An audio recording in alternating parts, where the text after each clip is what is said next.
thing was done under the guidance of the Soviet embassy in Hanoi, and same thing I was doing in New Delhi.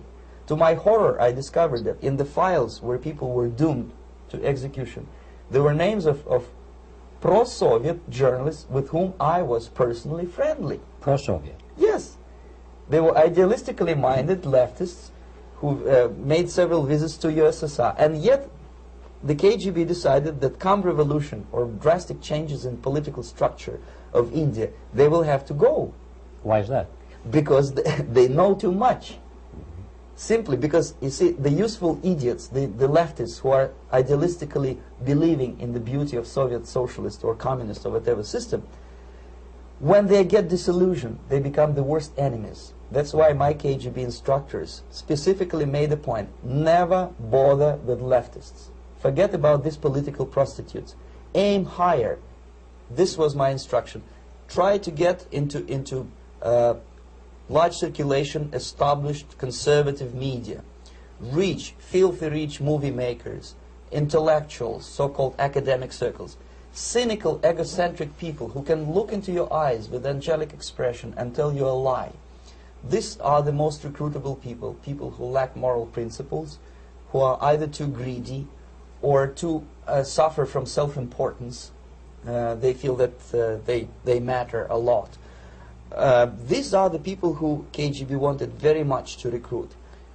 But to eliminate the others, to execute the others, don't they serve some purpose? Wouldn't they be the ones they rely on? They serve purpose only at the stage of destabilization of a nation. For example, your leftists in United States, all these professors and all these beautiful civil rights defenders, they are instrumental in the process of the subversion only to destabilize the nation. When their job is completed, they are not needed anymore. They know too much. Some of them, when they get disillusioned, when they see that Marxist-Leninists come to power, obviously they get offended. They think that they will come to power. That will never happen, of course. They will be lined up against the wall and shot. But they may turn into the most bitter enemies of Marxist-Leninists when they come to power. And that's what happened in Nicaragua. You remember most of these former Marxist-Leninists were either put to prison or one of them split, and now he's working against Sandinistas. It happened in Grenada when Maurice Bishop was already a Marxist. He was executed by a new Marxist who was more Marxist than this Marxist. Same happened in Afghanistan when first there was Taraki, he was killed by Amin, then Amin was killed by Babrak Karmal with the help of KGB. Same happened in Bangladesh when Mujibur Rahman, very pro-Soviet leftist, was assassinated by his own Marxist-Leninist military comrades. It's the same pattern everywhere. The moment they serve their purpose, all the useful idiots are either be executed entirely, all the idealistically minded Marxists, or exiled or put in prisons, like in Cuba. Many former Marxists are in Cuba, in prison. So most of the Indians who were cooperating with the Soviets, especially with our Department of Information of the USSR Embassy, were listed for execution. And when I discovered that fact, of course I was sick. I was mentally and physically sick. Well, you spoke several times before about ideological subversion. That is a phrase that I'm afraid some Americans don't fully understand. When the Soviets use the phrase ideological subversion, what do they mean by it? Ideological subversion is the process which is legitimate, overt, and open. You can see it with your own eyes. All you have to do, all American mass media has to do, is to unplug their bananas from their ears, open up their eyes, and they can see it. There is no mystery. There is nothing to do with espionage. I know that espionage intelligence gathering looks more romantic. It sells more deodorants through the advertising, probably. That's why your Hollywood producers are so crazy about James Bond type of thrillers. But in reality, the main emphasis of the KGB is not in the area of intelligence at all. According to my opinion and opinion of many defectors of my caliber, only about 15% of time, money, and manpower is spent on espionage as such. The other 85% is a slow process which we call either ideological subversion or active measures, активные мероприятия in the language of the KGB, or psychological warfare.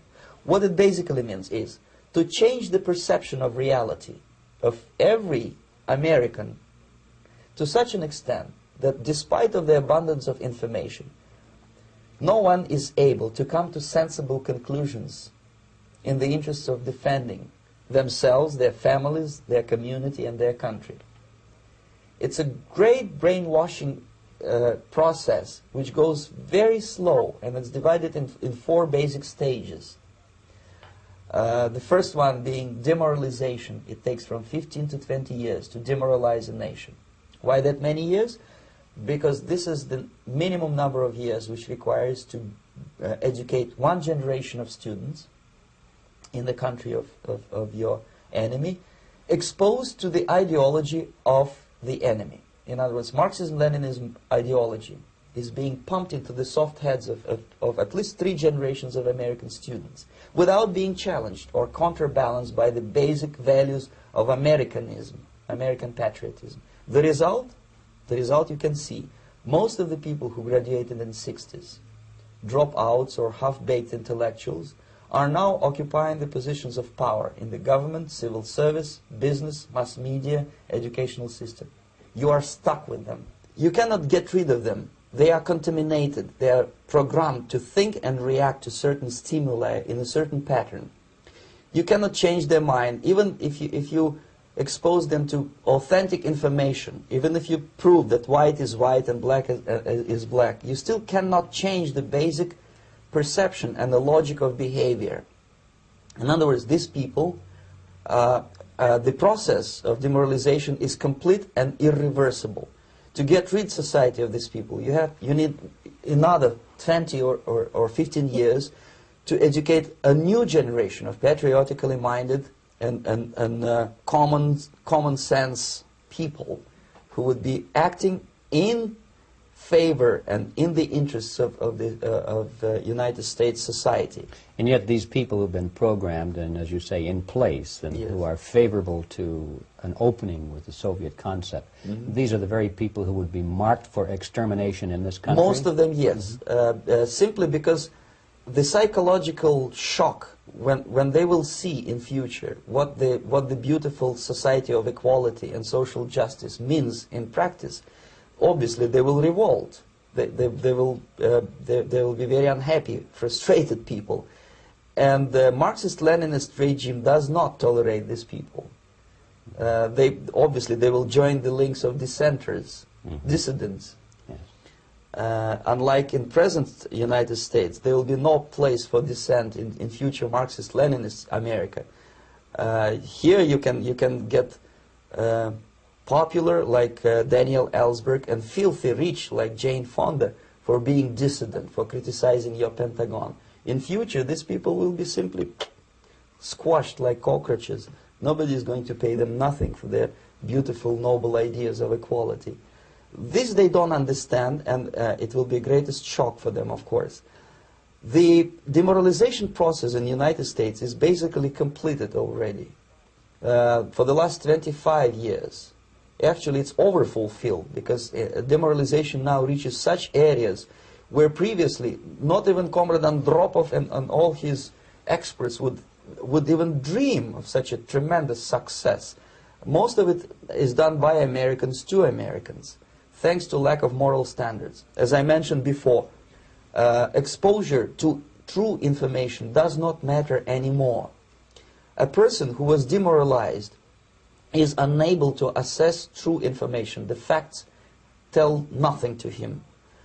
Even if I shower him with information, with authentic proof, with documents, with pictures, even if I take him by force to the Soviet Union and show him concentration camp, he will refuse to believe it until he is going to receive a kick in his fat bottom. When a military boot crashes his balls, then he will understand, but not before that. That's the tragic of the situation of demoralization. So basically America is stuck with demoralization, and unless, even if you start right now, here, this minute, you start educating new generation of Americans, it will still take you 15 to 20 years to turn the tide of ideological perception of reality back to normalcy and patriotism. The next stage is destabilization. This time, subverter does not care about your ideas and the patterns of your consumption. Whether you eat junk food and get fat and flabby doesn't matter anymore. This time, and it takes only from 2 to 5 years to destabilize a nation, what matters is essentials: economy, foreign relations, defense systems. And you can see it quite clearly that in some areas, in such sensitive areas as defense and economy, the influence of Marxist-Leninist ideas in the United States is absolutely fantastic. I could never believe it 14 years ago when I landed in this part of the world that the process will go that fast. The next stage, of course, is crisis. It may take only up to 6 weeks to bring a country to the verge of crisis. You can see it in Central America now. And after crisis, with a violent change of power, structure, and economy, you have so-called the period of normalization. It may last indefinitely. Normalization is a cynical expression borrowed from Soviet propaganda. When the Soviet tanks moved into Czechoslovakia in '68, Comrade Brezhnev said, "Now the situation in brotherly Czechoslovakia is normalized."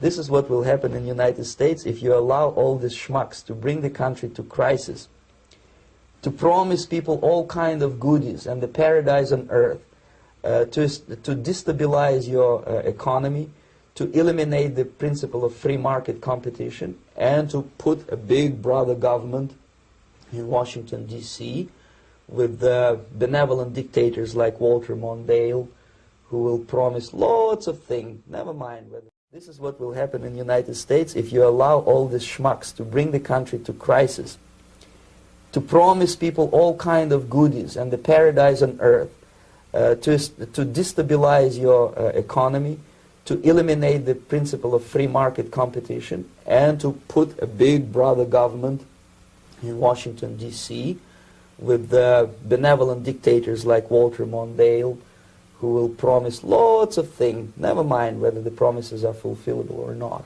He will go to Moscow to kiss the bottoms of new generation of Soviet assassins, never mind. He will create false illusions that the situation is under control. Situation is not under control. Situation is disgustingly out of control.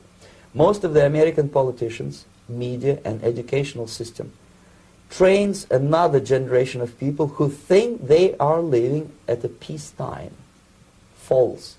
The United States is in the state of war, undeclared total war against the basic principles and the foundations of this system. And the initiator of this war is not Comrade Andropov, of course.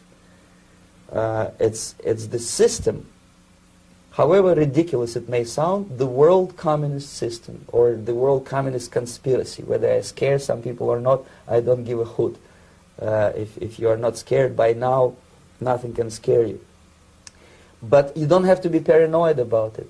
What actually happens now, that unlike myself, you have literally several years to live on unless the United States wake up. The time bomb is ticking. With every second, the disaster is coming closer and closer. Unlike myself, you will have nowhere to defect to, unless you want to live in Antarctica with penguins. This is it. This is the last country of freedom and possibility. Okay, so what do we do? What is your recommendation to the American people? Well, the immediate thing that comes to my mind is, of course, there must be a very strong national effort to educate people in the spirit of real patriotism, number one. Number two, to explain them the real danger of socialist, communist, whatever, welfare state, big brother government. If people will fail to grasp the impending danger of that development, nothing ever can help United States. You may kiss goodbye to your freedom, including freedoms to homosexuals, to prison inmate. All this freedom will vanish, evaporate in 5 seconds.